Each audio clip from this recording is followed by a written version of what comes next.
My daughter-in-law looked me up and down in my own kitchen and said I was an embarrassment. Not just to her, not just to my son, to the entire family. She said it quietly. The way people say things they've been rehearsing for weeks. You show up to every gathering in that flannel shirt and those work boots. People ask questions. It's awkward. I'm Thomas Brennan, 64 years old, and for the better part of a decade, the people closest to my son have believed I'm a retired carpenter scraping by on CPP and a small pension from the township. What neither my son nor his wife knew was that I owned 11 Tim Hortons franchise locations across southwestern Ontario, 2 commercial strip plazas in Kitchener and Cambridge, and a Muskoka lakefront property portfolio worth just over $19 million. When my son told me I needed to hand over the cottage or he'd look into legal options, I didn't raise my voice. I went to my workshop, poured a coffee from my old thermos, and made 4 phone calls. If you're watching this, drop a comment and tell me where you're from, because what happened over the following 3 weeks changed my relationship with my son in ways I never expected, and cost him far more than he ever imagined walking into that conversation. Most people who meet me see exactly what my son saw for years. A big man who drives a 2003 Ford F-150 with a cracked side mirror that I keep meaning to fix. Someone who wears Stanfield's thermals under a plaid shirt from Mark's Work Warehouse and carries a coffee in a scratched travel mug. I buy my groceries at the No Frills on Fisher-Hallman Road. I bring a 2 to 4 of Canadian to family dinners because that's what I've always brought. My hands are rough from 30 years of real work before I shifted into the business side of things, and I've never seen a reason to change how I look just because my bank statements changed. My son is 34 years old. Business degree from Western, works as a senior acquisitions manager at a real estate development firm in Toronto. His wife, my daughter-in-law, runs what she calls a lifestyle and interiors brand on Instagram. She has somewhere around 22,000 followers, mostly people who like looking at kitchens with white marble countertops and linen napkins folded into shapes. She drives a Range Rover, she leases, and she has opinions about everything: my boots, my truck, the fact that I still get my hair cut at a barbershop on King Street that charges $14. The first sign came at Christmas 2 years ago. My daughter-in-law started referring to the cottage as the Muskoka property when she spoke to her parents, as though she were already in the process of cataloging it. Her parents are from Westmount in Montreal. Her father runs an import business. Her mother does exactly what Patricia Morrison would do: sits on boards, attends galas, lets everyone know about it. They came to the cottage that Christmas and walked through it like they were appraising it. Her father knocked on the wood paneling and said it had good bones. Her mother asked when the dock had last been replaced. My son nodded along to everything they said with the look of a man who has already decided something and is just waiting for the paperwork. The second sign came in the spring. My daughter-in-law started posting photos of the cottage interior on her Instagram account with captions about reimagining inherited spaces and what to do when sentimental value conflicts with smart investment. The comments were not kind to me, though I was never named. One commenter wrote that boomers treat lakefront properties like personal museums, and that the younger generation deserves to actually use the wealth that's been sitting idle. My daughter-in-law screenshot that one and texted it to my son. He forwarded it to me with a note that said, "Just something to think about, Dad. Something to think about." The cottage on 3 Mile Lake had been in my family for 31 years. I built the boathouse myself, over 3 summers. I poured the foundation for the guest cabin with my own hands and my brother-in-law's help. My late wife and I raised our son there every summer until he decided at 17 that Muskoka was boring and he'd rather spend his summers in the city. The property was now assessed at just under $2.8 million. Hot market, everyone kept saying. Lakefront in Muskoka doesn't stay affordable. As though that were an argument I should find persuasive. The real breaking point was Thanksgiving weekend. My son and daughter-in-law drove up to the cottage with her parents, a couple they introduced as family friends from their building in the annex, and 2 other couples from their social circle in Toronto. I had driven up from Waterloo in my truck, which my daughter-in-law photographed from behind and posted with the caption contrast and a laughing emoji. My son texted me to apologize for that one, then added, She means well, Dad. She just has a certain aesthetic. Her parents brought wine from a Quebec vineyard. The family friends brought a charcuterie board that cost what I spend on groceries for 2 weeks. Everyone gathered on the dock at sunset with their glasses, and I stood on the porch with my Canadian and watched my son play host to his wife's vision of what this property should become. Her father pulled me aside before dinner. He is a tall man who smells like expensive cologne and speaks English with just enough French accent to make everything sound like a reasonable suggestion. "Thomas," he said, "you know I've always liked you, and I want to speak to you as someone who understands these things." He told me that Muskoka properties were at a historic peak, that I was asset-rich, and he paused, cash limited, given your circumstances, that a man of my age should be thinking about liquidity, about long-term care costs, about the burden of property maintenance. His daughter and my son, he explained, were at the stage of life where a property like this would flourish under proper stewardship. He actually used the word stewardship. "You'd be doing the family a favor," he said, "and yourself." At dinner, my son stood up and made a speech. He thanked everyone for coming. He talked about family and legacy, and then he said that he and my daughter-in-law had been doing some planning and they wanted to share it with the people who mattered to them. They were going to start a family soon. They needed more space than their condo allowed. The cottage represented the kind of life they wanted for their children, connection to nature, roots, continuity. And so they decided to move forward with a property transition. They'd spoken to a real estate lawyer. Documents were being prepared. "Dad's been carrying this property alone for a long time," my son said, looking at me across the table. "This is about making things sustainable for everyone." I asked what sustainable meant. He said it meant signing the property to him and my daughter-in-law. I could use the guest cabin during the summer months. By arrangement, they'd cover the property taxes. I'd have the equity proceeds invested properly, with help from her father's financial advisor. The table listened. Her mother smiled at me sympathetically. One of the Toronto couples nodded like this was the most reasonable thing they'd ever heard. My son held his wine glass and waited. I told him I'd think about it. That night, after everyone had gone to bed, I sat on the dock with my thermos. The lake was completely still. I thought about my wife, who died of cancer 11 years ago in the October, before my son turned 23. I thought about the summer we spent teaching him to fish off this dock, and how he'd cried the first time a fish actually bit, and he had to figure out what to do. I thought about how I had worked 18-hour days for 15 years building something without ever telling him what I was building, because I wanted him to build something too. And I realized that somewhere along the way, he had stopped trying to build and had started waiting to inherit instead. The next morning, before the cottage woke up, I drove my truck down to the gas station in Port Carling, bought a coffee, sat in the parking lot, and made my calls. The first call was to Patricia Wu, my lawyer in Waterloo. She's been my corporate counsel for 16 years. She picked up on the second ring, which is what she does when she sees my name. "Thomas," she said, "it's 7 in the morning and you never call on a holiday weekend." I told her what had happened. She was quiet for a moment. Then she said, "How airtight do you want this?" I said bulletproof.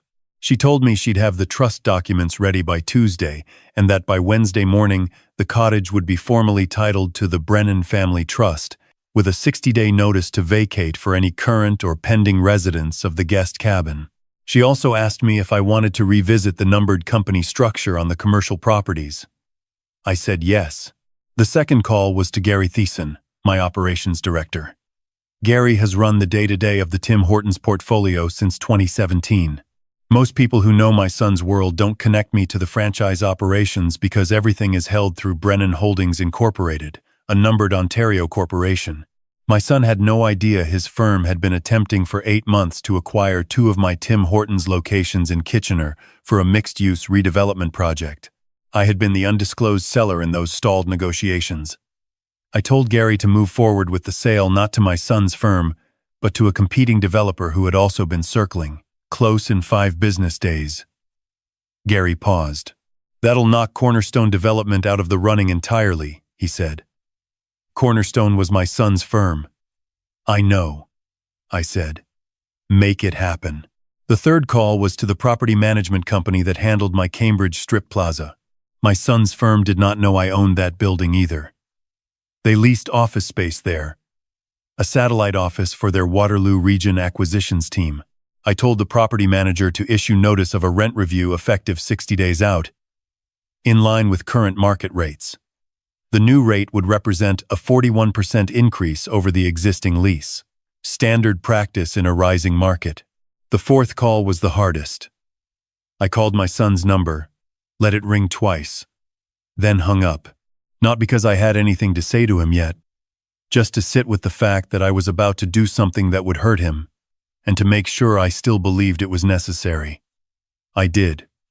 I drove back to the cottage. The full reveal happened 2 weekends later. Not at the cottage, but at my son and daughter-in-law's condo in Toronto, where they had invited her parents and several of their friends for what my daughter-in-law called a celebration dinner. The occasion was the supposed finalization of the property transition. The lawyer had drafted preliminary documents. My son had told his in-laws it was essentially done. The dinner was partly meant to celebrate and partly, I understood, to make it socially difficult for me to say no in front of people they'd told. I showed up in my truck and my flannel shirt. My daughter-in-law met me at the elevator, looking like she was already managing a situation.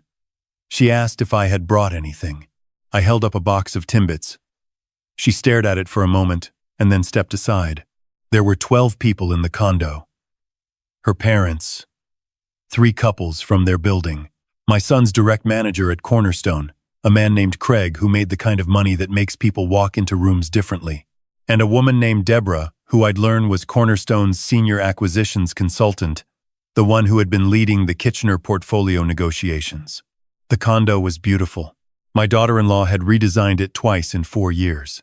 The kitchen renovation alone had cost $93,000, I knew, because my son had asked me for help with the financing, and I had quietly covered it without telling him where the money came from. He thought it was a line of credit. The walls had that particular shade of warm white that costs 4 times what a normal white costs. The furniture was the kind of furniture that makes you feel like you shouldn't sit on it. I sat on it. Her father opened the wine. My son poured me a beer without asking what I wanted. The conversation moved around me the way it always did. Real estate markets, renovation projects, neighborhoods in the city, someone's upcoming trip to Portugal. I listened and nodded, and finished my beer, and got another one from the kitchen myself. After the main course, her father tapped his glass and said it was time to acknowledge what the evening was really about. He said he was proud of his daughter and her husband for taking initiative on this property matter, for thinking generationally, for understanding what it meant to build a family legacy. He looked at me and said, warmly enough, that he appreciated my willingness to be reasonable. I said, before you go further, I want to ask my son a question. The table went quiet. I asked my son if he knew which firm had recently outbid Cornerstone on the Kitchener portfolio acquisition. He said he did. He said it had been a blow to the team. 8 months of negotiation gone. Craig, his manager, confirmed it with a tight expression. Major setback for the Waterloo Region division. I asked my son if he knew who had sold those locations. He said the seller had been some numbered company, that it had been opaque throughout the whole process. Typical for private holding structures. I took out my phone. Not a flip phone, just an unremarkable Samsung that I've had for 3 years.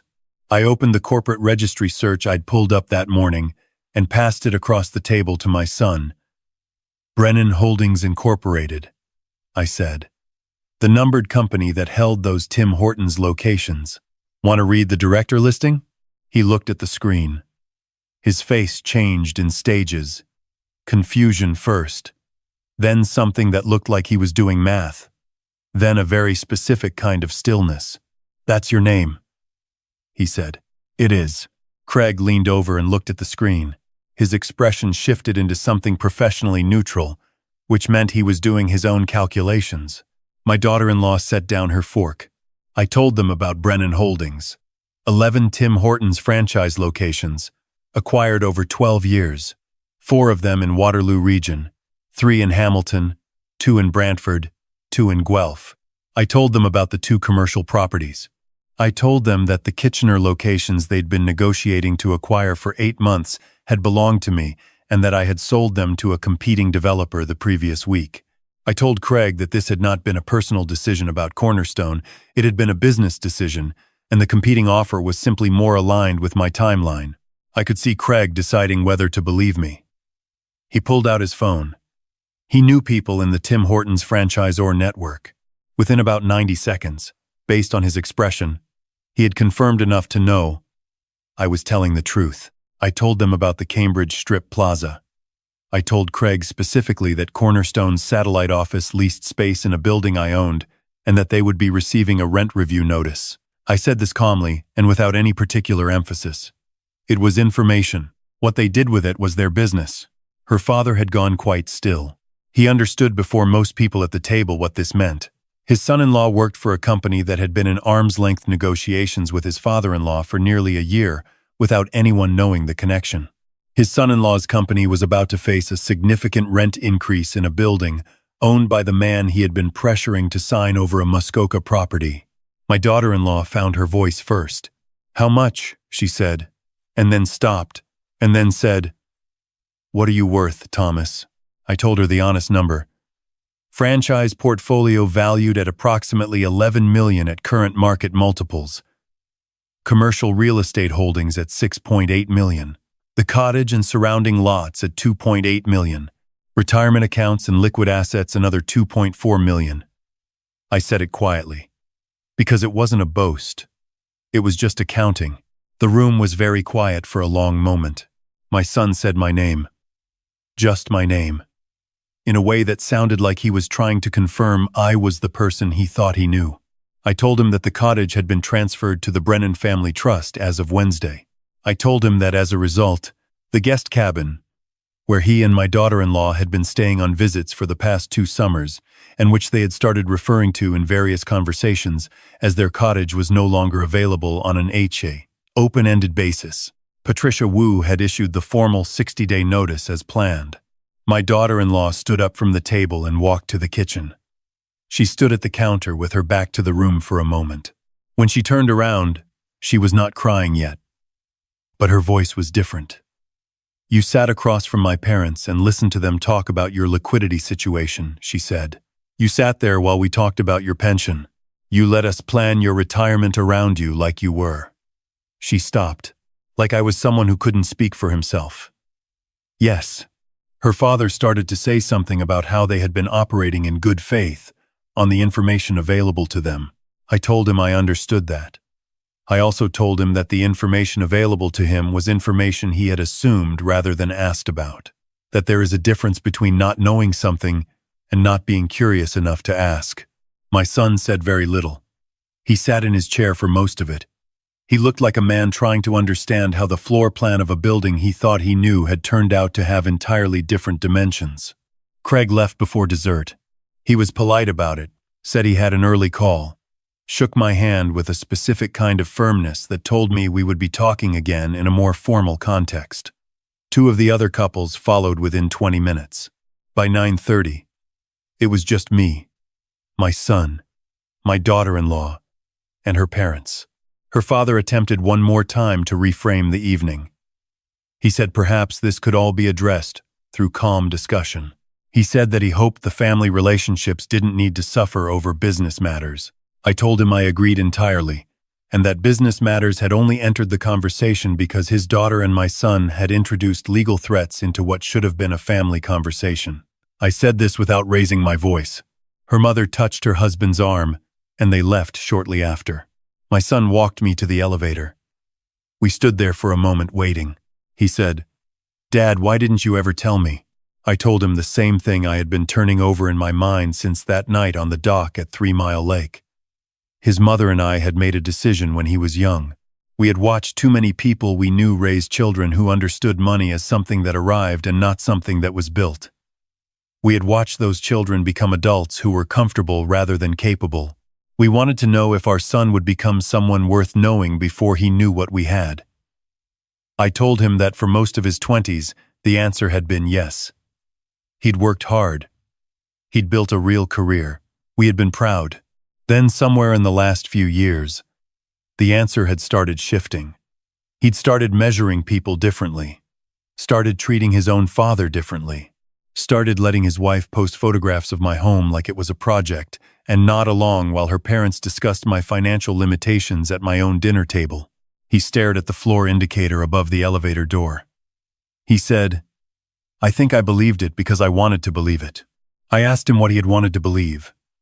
He said that being successful meant knowing things his father didn't know, that having a business degree and a Toronto address and the right contacts meant he had figured something out that the older generation hadn't, that what I had wasn't strategy, it was just luck and stubbornness holding on to something that should have moved on to the next generation. He said, "I turned you into someone manageable in my head. It was easier." The elevator came. I told him we'd talk when he was ready. The next few weeks were not easy. The rent review notice landed at Cornerstone's regional office 2 days after the dinner. Craig called me directly, which I had expected. The conversation was professional. He confirmed that the lease renewal would need to be addressed and asked whether there was flexibility. I told him the rate reflected current market conditions and that I had no interest in punitive terms, only fair ones. He thanked me, and we ended the call cordially. My son was not involved in that conversation, which was appropriate. My son did not call for 9 days. When he did call, he was brief. He told me that Cornerstone had restructured the Waterloo region team and that his position had been reclassified. He said he still had a job but that things were difficult internally. He did not say this in a blaming way. He said it in the voice of someone reading from a list of consequences they had written themselves. My daughter-in-law posted something on her Instagram 12 days after the dinner. She had not posted in the intervening days, which was apparently notable to her followers because several of them commented asking if she was okay. Her post was a plain photo, no filters, no styling.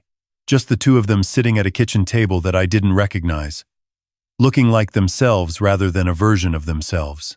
The caption said that she had spent the past 2 weeks thinking about the difference between documenting a life and actually living one.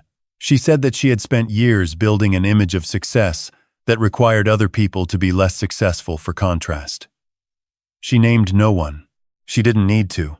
The comments were not what she expected. Many of her followers, the ones who had been there for the aesthetic content, were confused or uninterested. But there was a smaller group who responded to something real in what she'd written. She lost followers. She also, I was told later, heard from several people who said it was the first post of hers they'd actually believed. She and my son came to see me on a Saturday morning in November, about 3 weeks after the dinner.